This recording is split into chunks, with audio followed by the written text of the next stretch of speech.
एक बार भगवान बुद्ध जेतवन विहार में रह रहे थे। भिक्षु चक्षुपाल भगवान से मिलने के लिए आए थे। उनके आगमन के साथ उनकी दिनचर्या, व्यवहार और गुणों की चर्चा भी हुई। भिक्षु चक्षुपाल अंधे थे। एक दिन विहार के कुछ भिक्षुओं ने कुछ मरे हुए कीड़ों को चक्षुपाल की कुटी के बाहर पाया और उन्होंने चक्षुपाल की निंदा करनी शुरू कर दी कि उन्होंने इन जीवित प्राणियों की हत्या की।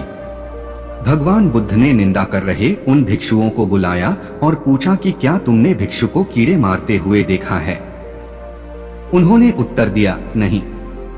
इस पर भगवान बुद्ध ने उन साधकों से कहा कि जैसे तुमने उन्हें कीड़ों को मारते हुए नहीं देखा, वैसे ही चक्षुपाल ने भी उन्हें मरते हुए नहीं देखा और उन्होंने कीड़ों को जानबूझकर नहीं मारा है, इसलिए उनकी भर्त्सना करना उचित नहीं है।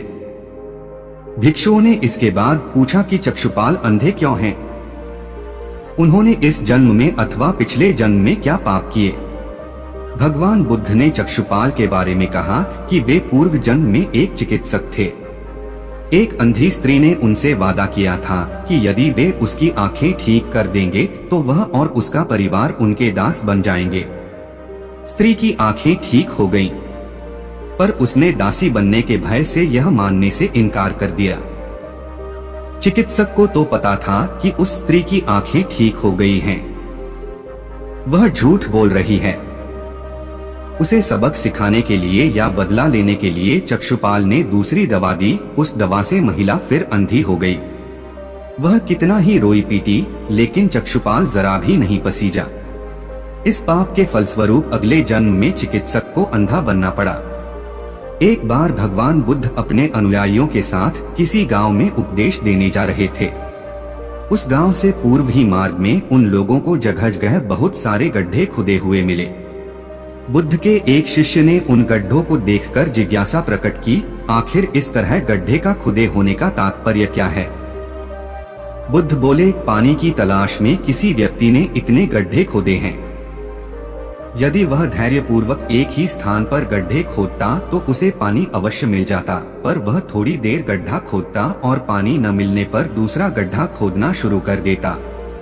व्यक्ति को परिश्रम करने के साथ धैर्य भी रखना चाहिए। अमृत की खेती। एक बार भगवान बुद्ध भिक्षा के लिए एक किसान के यहाँ पहुँचे।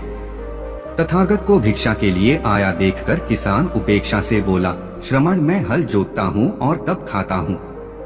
तुम्हें भी हल जोतना और बीज बोना चाहिए और तब खाना खाना चाहिए। बुद्ध ने कहा, महाराज, मैं भी खेती ही करता हूँ।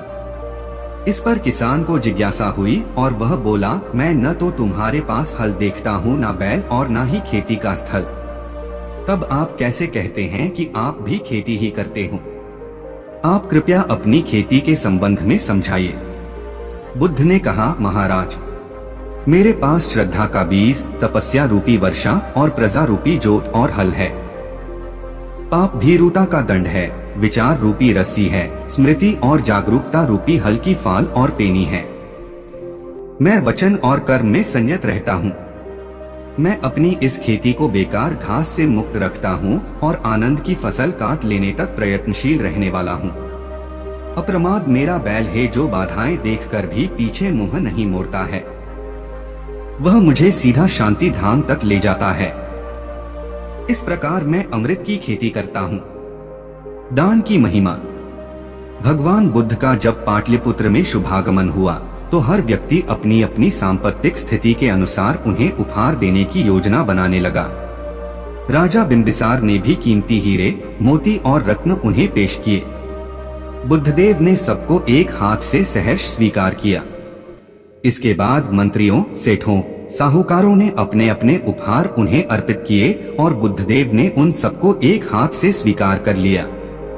इतने में एक बुढ़िया लाठी टेकते वहां आई। बुद्धदेव को प्रणाम कर वह बोली, भगवान, जिस समय आपके आने का समाचार मुझे मिला उस समय मैं यह अनार खा रही थी।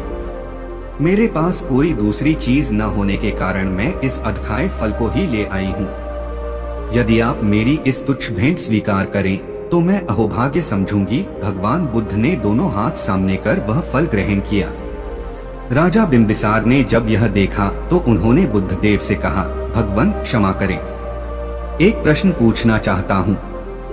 हम सबने आपको कीमती और बड़े बड़े उपहार दिए जिन्हें आपने एक हाथ से ग्रहण किया, लेकिन इस बुढ़िया द्वारा दिए गए छोटे एवं जूठे फल को आपने दोनों हाथों से ग्रहण किया, ऐसा क्यों? यह सुन बुद्धदेव मुस्कुराए और बोले, राजन, आप सबने अवश्य बहुमूल्य उपहार दिए हैं, किंतु यह सब आपकी संपत्ति का 10वां हिस्सा भी नहीं है। आपने यह दान दीनों और गरीबों की भलाई के लिए नहीं किया है, इसलिए आपका यह दान सात्विक दान की श्रेणी में नहीं आ सकता। इसके विपरीत इस बुढ़िया ने अपने मुंह का कौर ही मुझे दे डाला है। भले ही यह बुढ़िया निर्धन है, लेकिन इसे संपत्ति की कोई लालसा नहीं है। यही कारण है कि इसका दान मैंने खुले हृदय से दोनों हाथों से स्वीकार किया है।